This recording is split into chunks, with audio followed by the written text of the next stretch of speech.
18 তারিখ রাতে আমি ইস্তাম্বুলে হোটেলে ফিরে ছবি দেখলাম ফেসবুকে ছায়ানটের ভাঙচুরের একটা ছবিতে চোখ আটকায় গেল। ওয়াহিদুল হকের ছবিতে ধারালো কিছুতে আঘাত করিয়া মাটিতে ফেলে দেওয়া হয়েছে। এই মানুষটার স্নেহ প্রশ্রয়ে আমি বড় হয়েছি। সেই কৈশোরে তার হাত ধরে কত শহর ঘুরছি তার ঠিকানা নাই।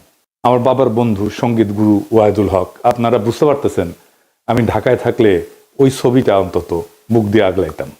ছাত্র ইউনিয়ন সিপিবিআর ওয়াহিদুল হকের লেসপেন্সার হওয়ার কারণে ছায়ানটের এই ঘটনা এক বিচিত্র অনুভূতির সামনে এনে আমাকে ফেলছে। পাকিস্তান আন্দোলন করা বাঙালি মুসলমানদের ছেলেরা যখন পাকিস্তান ভাঙ্গা বাংলাদেশ রাষ্ট্রের জন্ম দিল, সেই সময় বাবা একই সাথে সুখ আর দুঃখের অনুভব করছিল। আমি সেই অনুভূতির মুখোমুখি হয়েছি। ছায়ানট নিয়ে আলোচনাটা সূক্ষ্ম এবং জটিল, আশা করি বিষয়টা একটু মনোযোগ দিয়ে শুনবেন। আমাদের জানা দরকার যে ছায়ানট কেন এই আক্রমণের শিকার হইল, ছায়ানটের বিরুদ্ধে কেন বাংলাদেশের সাধারণ মানুষ বিলা হইল। অনেক প্রশ্নের জবাব পাবেন। আমি নিজে ছায়ানটকে বাংলাদেশে ভারতীয় কালচারাল অ্যাসেট হিসেবে চিহ্নিত করছি, কোনো সন্দেহ নাই। কেন করছি সেটা আমি হয়তো পরিষ্কারভাবে ব্যাখ্যা করিনি। আজকে সেই ব্যাখ্যাটাও আপনারা পাইবেন। আসেন আল্লাহর নামে শুরু করি। ওয়াহিদুল হককে আমি ওয়াহিদ কাকু বলে ডাকতাম। আমার সাথে ওয়াহিদ কাকুর সম্পর্ক ওনার মৃত্যু পর্যন্ত অক্ষুণ্ণ ছিল। টকঝাল মিষ্টি সেই সম্পর্ককে এখন আমি মিস করি। ওনার মৃত্যুর পরে আমি ফেসবুকে একটা নোট আকারে লেখা লিখছিলাম, ওয়াহিদুল হক তারুণ্যের শুভবোধনের ঋত্বিক। আমি জানি না ওই লেখাটা আমি আর খুঁজে পেলাম না, কারো কাছে যদি থাকে আমার একটু খোঁজ দিয়েন। আমার জীবনে যে বিচিত্র অভিজ্ঞতা হয়েছে, অসংখ্য মানুষের সাথে মিশছি, সেই কারণেই ভাঙ্গু সেকুলারদের কালচারাল আর পলিটিক্যাল স্ফেয়ারের অন্দরবহনের খবর আমি জানি, ক্রিটিক্যালি অ্যানালাইজ করতে পারি। তার কারণ ওই ক্ষুদ্রকাল থেকে আমার এই ওরিয়েন্টেশনের সাথে আমি যুক্ত। এই কারণে আমি জানি ঠিক কোথায় ওদের উইক পয়েন্ট আর কোথায় তাদের শক্তির দিক। তবে আমি যেহেতু গান গাইতে পারতাম না, আমি তো অসুর, মানে সুর নাই আর কি, আমি রবীন্দ্রনাথের লেখা বুঝতে চাইতাম, তার জ্ঞান তাত্ত্বিক উৎস খোঁজার চেষ্টা করতাম। জ্ঞান তত্ত্ব মানে হইতেছে আমি যেটাকে সত্য জ্ঞান বলে মানতেছি সেটা আসতেছে কোন জায়গা থেকে। এই জায়গাগুলোকে বলা হয় জ্ঞান তাত্ত্বিক উৎস বা এপিস্টেমিক সোর্সেস। দর্শনের ভাষা মানে এই গানটা কি বুঝায়, মানে ধরেন তুই ফেলে এসেছিস কারে মন মন রে আমার, তাই জনম গেল শান্তি পেলি না রে মন মন রে আমার। অথবা ধরেন প্রাণ চায় চক্ষু না চায়, মরে একইতর দুস্তর লজ্জা, সুন্দর এসে ফিরে যায় তবে কার লাগে মিথ্যায় শয্যা। মুখে নাহি নিঃস্বরে ভাস, দহে অন্তরে নির্বাক বহ্নি, ওষ থেকে নিষ্ঠুর হাস, তব মর্মে যে ক্রন্দন তন্নি। মাল্য যে দংশিছে হায়, তবে শয্যা যে কণ্টক শয্যা, মিলন সমুদ্র বেলায় চির বিচ্ছেদ জর্জর মজ্জা। আহা কি মধুর! মনে করিছেন এটা প্রেম প্রীতির গান? জিনা জিনা ভাইজান, এটা অন্য জিনিস। আমার একটা বই আছে রবীন্দ্রনাথ অন্য আলোয়, রবীন্দ্রনাথের অনেক গানের অর্থ ওইখানে ব্যাখ্যা করেছি। একদিন দরকার হইলে যদি টাইম পাই তাহলে একটা এপিসোড করে ব্যাখ্যা করতে পারি গান ধরে ধরে এটা কি বুঝায়। তো এই গানের অর্থ আবিষ্কার করতে করতে, তার অন্তর্গত দর্শন খুঁজে বের করতে করতে একসময় আবিষ্কার করলাম রবীন্দ্রনাথ আসলে উপনিষদ। উপনিষদ মানে হিন্দুদের প্রধান ধর্মগ্রন্থ, তার একটা। উপনিষদের কন্টেম্পোরারি বা আধুনিক উপস্থাপনাই হইতেছে রবীন্দ্রনাথ। ওয়াহিদ কাকুর সাথে আলাপগুলা করতেই পারতাম না, আমাকে এই উপনিষদ আর রবীন্দ্রনাথ সংক্রান্ত আলাপগুলা করতেই দিতেন না। একদিন আমি বললাম যে কাকু, ওই যে যদি ঝড়েরও মেঘেরও মতো আমি ধাই চঞ্চল অন্তর, তবে দয়া করো হে ঈশ্বর, এই গানটা তো ঋগ্বেদে, যদে আমি প্রস্ফুরণ নিব ধৃতির নাম আদো আদ্রিবহ, এটার অনুবাদ। ওয়াহিদ কাকু ভীষণ রেগে উঠে বললেন, তুই আর একটা ঋগ্বেদের শ্লোক অনুবাদ করে গান লিখে আন, দেখি কেমনে পারিস। তো বেদ আর উপনিষদের সাথে রবীন্দ্রনাথের লেখার অদ্ভুত সাজুজ্যের কথা বললেই ওয়াহিদ কাকু এইভাবে চেতে যেতেন। আমি বলতাম, বুড়া চেতে কেন? পরে বলছি, ক্ষুদ্রকালে আমি রবীন্দ্রনাথের রাজনীতির গুরু উদ্দেশ্য খুব পরিষ্কারভাবে ধরে ফেলছিলাম। উপনিষদ ঋগ্বেদ পড়তে বাধা নেই, অবশ্যই বাধা নেই, নিশ্চয়ই জ্ঞান অর্জনের জন্য ধর্মগ্রন্থ পড়া উচিত, আলোচনা করা উচিত। আমি সবাইকে উৎসাহ দিই পড়তে সব ধর্মগ্রন্থই, কিন্তু সেটাকে রবীন্দ্রনাথের মুড়ায় পরিবেশনের উদ্দেশ্যটা কি? এইখানে আপনি ছায়ানট প্রতিষ্ঠার উদ্দেশ্য বুঝতে পারবেন। কি সেটা? উদ্দেশ্য হইতেছে এই যে ইন্ডিয়া চায় বাংলাদেশের মুসলমান ধর্মে মুসলমান থাকুক নামে, কিন্তু সে তার ইনার সেলফে, ভিতরে অন্তর্গতভাবে সে ধারণ করবে হিন্দু ওয়ার্ল্ড ভিউ। হিন্দু বিশ্ব দৃষ্টি। আপনি দেখেন যারা রবীন্দ্র অনুরাগী তাদের মধ্যে আপনি মুসলমানদের সহজাত সাহস, শক্তিময়তা, অ্যাডভেঞ্চার প্রিয়তা, দুর্দমনীয় একরকম মনোভাব খুঁজেই পাবেন না। তারা রাষ্ট্রের সার্বভৌমত্ব লুট হয়ে যাইতেছে, সেখানে সিল করে বেড়ায়, ফুল লতা পাতা নিয়ে বসে আছে, মনে মনে ভাবে বাংলাদেশ ভারতের একটা প্রদেশ হয়ে গেলে তো ভালোই। একজন গভীরভাবে প্র্যাকটিসিং মুসলমান একই সাথে গভীরভাবে রবীন্দ্র অনুরাগী আপনি খুঁজে পাবেন কিনা আমার খুব সন্দেহ আছে। খুব রেয়ার হয়তো খুঁজে পেতে পারেন, খুবই রেয়ার। রবীন্দ্রনাথকে বাংলাদেশের এলিটরা গ্রহণ করছে, সাধারণ মানুষ কখনোই গ্রহণ করেনি এই কারণেই। এই জন্যই এলিটরা ভারতমুখী, এই জন্যই এলিটরা ফ্যাসিবাদের খুঁটি। আমাদের ডিজাস্টার হয়েছে। আমার সোনার বাংলাকে জাতীয় সঙ্গীত করার সময় রবীন্দ্রনাথকে পলিটিক্যাল আর সোভারেন প্রোটেকশন দেওয়া হয়েছে এবং তাকে পবিত্রতা দেওয়া হয়েছে এই জাতীয় সঙ্গীত করার কারণে। দ্বিতীয় কারণ হইতেছে আমাদের রাজনৈতিক জনগোষ্ঠী হিসেবে এটা ক্রিস্টালাইজ হওয়াটাকে বাধা দেয় রবীন্দ্রনাথ। কিভাবে? রবীন্দ্রনাথ বাংলাদেশের যেটা ডমিনেন্ট মুসলিম কালচার, এটাকে পলিটিক্যাল ক্রিস্টালাইজেশনের পথে বাধা হইয়া দাঁড়ায়। আমি একটা উদাহরণ দিই, খুব বাস্তব উদাহরণ। সারা দুনিয়ায় আপনি ইন্ডিয়ানরা দেখছেন না, যারা বাইরে থাকেন তারা দেখছেন ইন্ডিয়ানদেরকে, তাদের নানা পার্টি আছে, নানা দল আছে, কংগ্রেস আছে, সিপিএম আছে, বিজেপি আছে, এটা সেটা আছে, মেলা দল আছে, কিন্তু রাজনৈতিক মত পার্থক্য আছে। কিন্তু তা সত্ত্বেও ভারতের প্রশ্নে একটা রাষ্ট্র প্রশ্নে প্রবল হিন্দুত্ববাদ চলতেছে ভারতের। তারপরেও দেখেন মোদী ভারতীয় কমিউনিস্টদের সাথে ব্যক্তিগত সময় কাটায়, হাসি ঠাট্টা করে। আমরা পারি না কেন? আমরা কেন বিভক্ত? আমরা কেন রাজনৈতিক মত পার্থক্য সত্ত্বেও রাষ্ট্র স্বার্থে এক হইতে পারি না? আমাদের রাষ্ট্র প্রশ্নে একটা হইতে রবীন্দ্রনাথ বাধা দেয়। রবীন্দ্রনাথ যে ওয়ার্ল্ড ভিউ, সেখানে মুসলমান থাকতে পারে না, থাকা সম্ভব না, রবীন্দ্রনাথের লেখালেখির মধ্যে নাই। তাই রবীন্দ্রনাথ প্রভাবিত আমাদের কল্পিত রাজনৈতিক জনগোষ্ঠীর মধ্যে দাড়ি টুপি পরা সাধারণ মুসলমান জায়গা করে নিতে পারে না। অবচেতনে আমাদের এলিটদের রবীন্দ্রনাথ ভাবতে শেখায় ওরা আমাদের মতো না, ওরা আদার। রবীন্দ্রনাথ ভারতে হিন্দু ধর্মকে ভালোবাসতে শেখায়, রবীন্দ্রনাথ বাংলাদেশে মুসলমানদের আদার করে ঘৃণা করতে শেখায়। আপনি একই সাথে উপনিষদ আর কোরআনের গ্লোবাল ভিউকে এক করতে পারবেন না। আপনি কোএক্সিস্ট করতে পারবেন, সহাবস্থান করাইতে পারবেন, কিন্তু এক করতে পারবেন না, এটা অসম্ভব। কিন্তু ইন্ডিয়ানরা চায় এক করে দিতে, এই প্রগতিশীলরা চায় এক করে দিতে, এই ছায়ানট চায় এক করে দিতে। বাংলাদেশে যে রবীন্দ্রনাথ প্রজেক্ট, এটা সঙ্গোপনে হিন্দু ধর্মের ওয়ার্ল্ড ভিউ ঢুকায় দেওয়ার প্রজেক্ট। বাংলাদেশের মুসলমানদের মধ্যে হিন্দু ওয়ার্ল্ড ভিউ আর হিন্দুদের মধ্যে মুসলমান ওয়ার্ল্ড ভিউ ঢুকাই দিলে সমস্যার সমাধান হবে না তো। হিন্দুকে আধা মুসলমান আর মুসলমানদেরকে আধা হিন্দু বানাইলে সমস্যা মিটবে না, সমস্যা বাড়বে। হিন্দুকে হিন্দুই রাখতে হবে, মুসলমানকে মুসলমানই রাখতে হবে। দুই ধর্ম কোএক্সিস্ট করবে, একসাথে থাকবে। দুই ধর্মের ওয়ার্ল্ড ভিউ বা বিশ্ব দেখার দৃষ্টিভঙ্গি কিভাবে আলাদা আর একটু গভীরে যায় বুঝি, সবার একটু মনে থাকবে। তাইলে একেবারে উদাহরণ দিয়া খেয়াল রাখবেন, আমি ভালো বা খারাপ বলতেছি না, কিন্তু বলতেছি আলাদা, দুইটা আলাদা। ধরেন প্রশ্নটা হইতেছে যে দুনিয়াটা কি আসলে? দুনিয়াটাকে এক না বহু? এডিটর সাহেব এটা উপরে লেখেন, দুনিয়াটা এক না বহু। এখন হিন্দু বিশ্ব দৃষ্টিভঙ্গি এটাতে বলে দুনিয়াটা বহু স্তরের, অনেকগুলো স্তর, এটা চক্রাকারে চলমান, সৃষ্টি স্থিতি প্রলয় বারবার ঘটে। সময় ঘড়ির মতো না, সময় ঘড়ির মতো সরল রেখা যায় না, বরং চাকার মতো। মানে হিন্দু ধর্মে কিন্তু মৃত্যুর পরে আবার জন্ম আছে, জন্মান্তর আছে, আবার জন্ম নেয়, এটি স্বাভাবিক চক্র।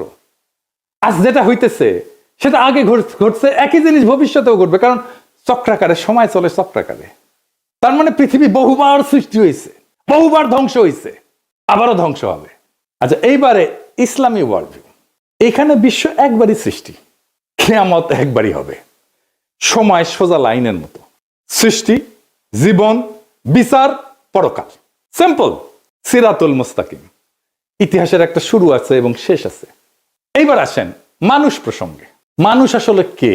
মানুষ কি সোল, আত্মাটাই মানুষ, নাকি দায়িত্বশীল ব্যক্তিটা মানুষ? এখানে হিন্দু ওয়ার্ল্ড ভিউ বলে, এদিকে লেখেন, মানুষ মূলত আত্মা, আত্মন বলে সংস্কৃতে। শরীর বদলায়, আত্মা থাকে। আত্মার লক্ষ্য হচ্ছে মুক্তি বা মোক্ষ। আমি এটা মুক্তিযুদ্ধ নিয়ে একটা আলাপটা করছিলাম।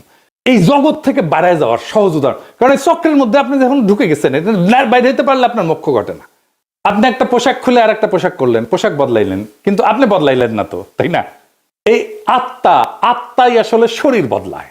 আমার মধ্যে যে আত্মা আছে হিন্দু ধর্ম অনুযায়ী, এই আত্মা অনেক দিন থেকে চলে আসতেছে, আমার শরীরে আছে। এখন আমার শরীরটা মরে যাবে, কিন্তু আত্মা বেঁচে থাকবে।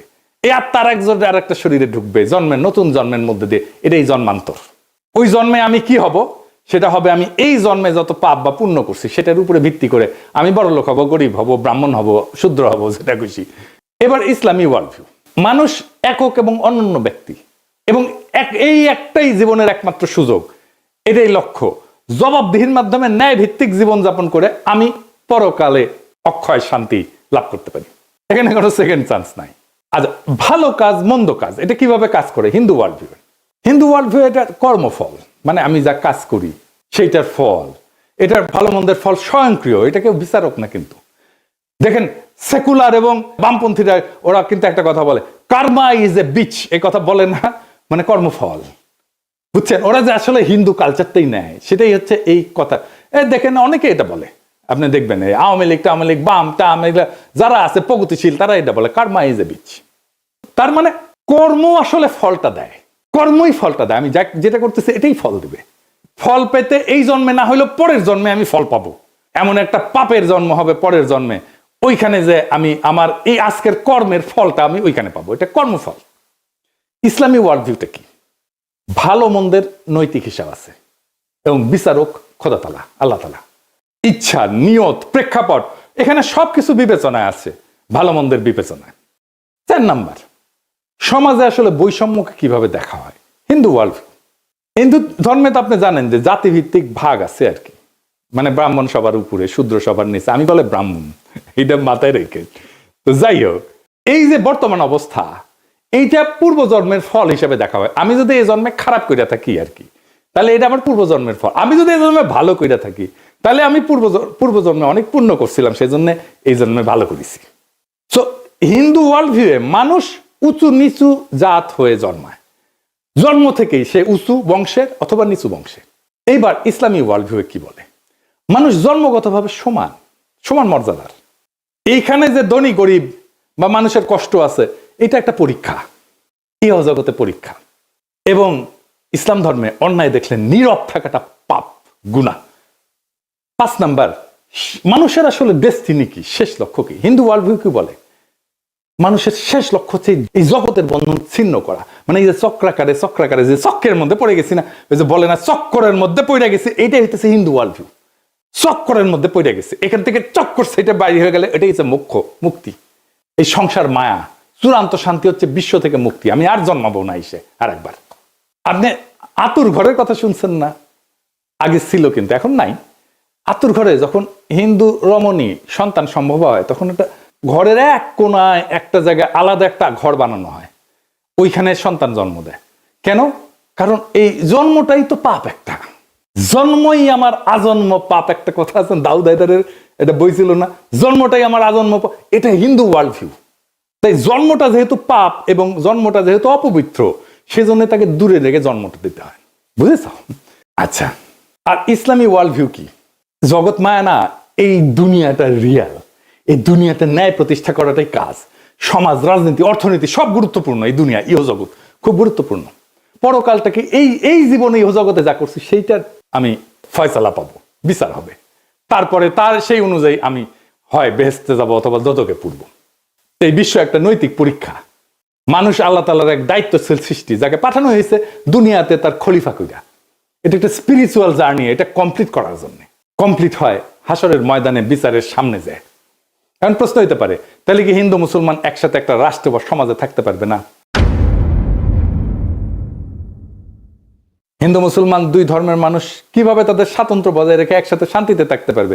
সেইটার রাজনৈতিক সমাধান বের করতে হয় তো রাষ্ট্রকে। এর চাইতে বড় কাজ তো ভারতীয় উপমহাদেশে আর নাই। কিন্তু আগে সিদ্ধান্ত নিতে হবে, আমরা শান্তিতে থাকতে চাই। সিদ্ধান্ত নিলে পথ বের হবে, পথ আছে। চালাকি কোনো সমাধান না, সমাধান চালাকি করে বের করা যাবে না। হিন্দুকে আধা মুসলমান বা মুসলমানকে আধা হিন্দু বানায় না, এটা হবে না। এইটা করতে থাকলে একটা অনিবার্য রক্তাক্ত সংঘাতের দিকে আমরা যেতে থাকবো, সমস্যার সমাধান করবে না, আর কঠিন জটিল সংকটের দিকে জাতিকে নিয়ে যাবে। শুধু জাতিকে না, ভারতীয় উপমহাদেশকে নিয়ে যাবে। কিভাবে সম্ভব? একটা ছোট্ট উদাহরণ দিয়ে বলি। দেখেন, আমরা যে ধর্মই পালন করি না কেন, রাস্তায় ট্রাফিকের লাল লাইট দেখলে তো সব ধর্মের মানুষ দাঁড়াই, তাই না? বিবাদ হইলে তো একই আদালতে যায় সব ধর্মের মানুষ ফয়সালার জন্য, তাই না? আমরা তো ভোট দিতে হইলে, নেতা নির্বাচন করতে হলে একই ভোট সেন্টারে যাই ভোট দিতে সব ধর্মের মানুষ, তাই না? এটাই নাগরিক হিসেবে একসাথে থাকা। নাগরিকত্বই আমাদেরকে একসাথে বাঁধবে। স্পিরিচুয়াল জার্নি না, আমার ওয়ার্ল্ড ভিউ না, আমার নাগরিকত্ব। আমি যেই যেই জায়গায় আমরা নাগরিক হিসেবে আমি শেয়ার করি, সেই জায়গাটা আমাকে বাঁধবে। যাই হোক, আগের আলাপে ফিরে আসি।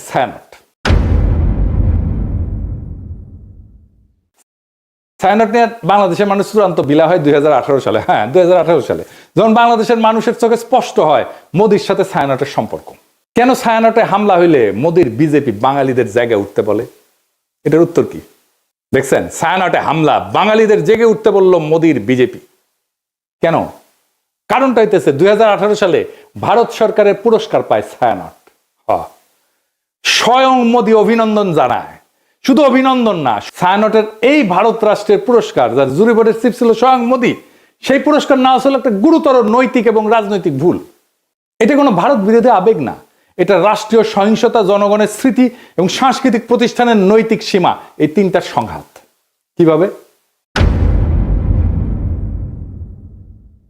রাষ্ট্রীয় পুরস্কার কিন্তু কখনো নিরপেক্ষ না। রাষ্ট্রীয় পুরস্কার মানে এই প্রতিষ্ঠান আমাদের রাষ্ট্রের নৈতিক এবং সাংস্কৃতিক বয়ানের অংশ। এটা কোনো ব্যক্তিগত শিল্পীর সম্মান না, এটা রাষ্ট্রীয় বৈধতার অংশীদারিত্ব। পৃথিবীর বহু মানুষের কাছে মোদি গুজরাটের কসাই নামে পরিচিত। এটা রাজনৈতিক গালি না, এটা একটা নৈতিক অভিযোগের একটা প্রতীকী নাম। বাংলাদেশে মোদি অসম্ভব ঘৃণার পাত্র। বাংলাদেশে মোদি বিরোধিতা কোনো বিমূর্ত বিষয় না, বাস্তব ঘটনা। 2021 সালে মোদি বাংলাদেশে সফরের বিরুদ্ধে ব্যাপক গণপ্রতিরোধ হয়, পুলিশের গুলিতে সংঘর্ষে বহু মানুষ মারা যায়, শহীদ হয়। সাধারণ মানুষ এটা প্রতিরোধ করছে। কেউ এটা অস্বীকার করলে সে ইতিহাস অস্বীকার করতেছে।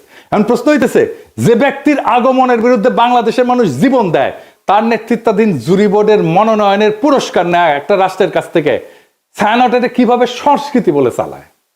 আর সেই রাষ্ট্রের কাছ থেকে, যে রাষ্ট্রের বর্তমান সরকার মুসলিম নিধন, নাগরিক বঞ্চনাকে স্বাভাবিক করে তুলছে, কাশ্মীর থেকে দিল্লি সব জায়গায় এটা প্রমাণ আছে। এই দুই অবস্থান। এখন ছায়ানট তো বলতে পারেন আমরা রাজনীতি করি না, এ দাবি আর টেকে না। এই যুক্তিটা সবচেয়ে বড় ভণ্ডামি। কারণ রাষ্ট্রীয় পুরস্কার গ্রহণ করে একটা রাজনৈতিক কাজ। রাজনৈতিক ক্ষমতার কাছ থেকে সম্মান নিলে আপনি রাজনীতির ভিতরে ঢুকে পড়েন। রাজনীতি করি না বলার তখন সুযোগ থাকে না। রাজনীতি করি না বলার সুযোগ একদম শেষ হয়ে যায়। রাজনীতি না করলে ওই পুরস্কারটা প্রত্যাখ্যান করতে হয়, গ্রহণ করলে রাজনীতির দায় নিতে হয়। তো মোদি কেন ছায়ানটকে বন্ধু মনে করে বুঝতে পারতেছেন তো? এটা তো কোনো কাকতাল না। এই প্রশ্নটা সবচেয়ে ভয়ঙ্কর। মোদি ছায়ানটকে বন্ধু মনে করে কারণ ছায়ানট ভারতীয় সাংস্কৃতিক হেজিমনিকে বাংলাদেশে ফেরি করে। তারা সফট হিন্দুত্ববাদকে রবীন্দ্রনাথের মোড়কে উপস্থাপন করে বাংলাদেশে ফেরি করে। ছায়ানট তার একটা নিরাপদ সাংস্কৃতিক প্ল্যাটফর্ম হয়ে উঠছে, যাকে ভারত রাষ্ট্র তার মতাদর্শিক সফট পাওয়ার হিসাবে ব্যবহার করতে পারে, স্বীকৃতি দেয়। এইটাই তো বাংলাদেশের মানুষ দেখছে। তো ছায়ানট কি করতে পারত? পুরস্কার প্রত্যাখ্যান করতে পারত। ইতিহাসে অসংখ্য উদাহরণ আছে যেখানে পুরস্কার গ্রহণ না করাই নৈতিক অবস্থান হয়ে ওঠে, প্রত্যাখ্যানই প্রতিষ্ঠানকে সম্মানিত করে। ছায়ানট যদি বলতো বাংলাদেশের জনগণের স্মৃতি এবং রক্তের ইতিহাসের কারণে আমরা এই রাষ্ট্রীয় পুরস্কার গ্রহণ করতেছি না, সেটাই হয়তো সবচেয়ে শক্তিশালী সাংস্কৃতিক বক্তব্য, সবচেয়ে বড় নৈতিক শিক্ষা, সবচেয়ে বড় আন্তর্জাতিকভাবে সম্মানজনক অবস্থান এবং দেশের মানুষের ভালোবাসা পাওয়ার রাস্তা। আপনি বাংলাদেশে কাজ করেন, মোদি কেন আপনাদের বাহবা দেয়? কেন দেয়? এই প্রশ্নের জবাব দিতে হবে না? বাংলাদেশের মানুষের সাথে আপনার কন্ট্রাক্টটা কি? সোশ্যাল কন্ট্রাক্ট কি? আপনি সমাজের রাষ্ট্রে কি অবদান রাখছেন, একটা প্রতিষ্ঠান করছেন, বাংলাদেশের সাথে আপনার কন্ট্রাক্টটা কি? বাঙ্গু সুশীলদের সফট হিন্দুত্ববাদের দীক্ষা দিচ্ছেন, আর যে রাষ্ট্রেরা মানুষের মৃত্যুর স্মৃতিতে বাংলাদেশে ঘৃণার প্রতীক, তার হাত থেকে সম্মান নিচ্ছেন। লজ্জা লাগে না? সমাজ তো হঠাৎ করে পাগল হয়ে যায়নি, মানুষ হঠাৎ করে সংস্কৃতি বিরোধী হয়ে ওঠেনি। এটা জমে থাকা একটা দীর্ঘ বিচ্ছেদের বহিঃপ্রকাশ। বাংলাদেশের মানুষ এমন ছায়ানট চায় যে তার দুঃখে কাঁদে, তার স্বপ্নে সহযাত্রী হয়, তার কল্পনার ভাষা হয়ে ওঠে। বাংলাদেশের মানুষ এমন ছায়ানট চায় যে মোদির অখণ্ড ভারতের কল্পনাকে রবীন্দ্রনাথের সুরে ঢেকে দেয় না, বরং সুরে ফেলে দেয়। যদি ছায়ানট নিজেকে সেইভাবে পুনর্গঠন করতে পারে, জনগণের স্মৃতি, ক্ষত আর আকাঙ্ক্ষার পাশে দাঁড়াইতে পারে, তাইলে ছায়ানট আবার উঠে দাঁড়াবে। আর যদি তা না পারে, যতই মানববন্ধন করেন, গান আর প্রতিবাদ করেন, ইতিহাস তাকে ভাঙবে না, মানুষই তাকে ছেড়ে যাবে। আপনি ছাত্রই পাবেন না, কেউ আর গান শিখতে আসবে না, কেউ আর সেখানে নিজের স্বপ্ন খুঁজবে না, কেউ নিজের কল্পনার সাথে ছায়ানটকে জুড়বে না। আপনার কালচারাল লেজিটিমেসি কোলাপস করতেছে। কারণ সংস্কৃতি টিকে থাকে মানুষের ভালোবাসায়, মানুষের মধ্যে, গণমানুষের মধ্যে, রাষ্ট্রের বাহবায় না। আপনারা তো জনগণকে হারায় ফেলছেন, ভারতকে পাইছেন, জনগণকে হারায় ফেলছেন। যে সংস্কৃতি জনগণকে হারায়, সে শেষ পর্যন্ত কালের অন্ধকারে হারায় যায়। এটাই ইতিহাসের সত্য। এই সত্যই শিখাইছে আমাদের জুলাই বিপ্লব। ইনকিলাব জিন্দাবাদ।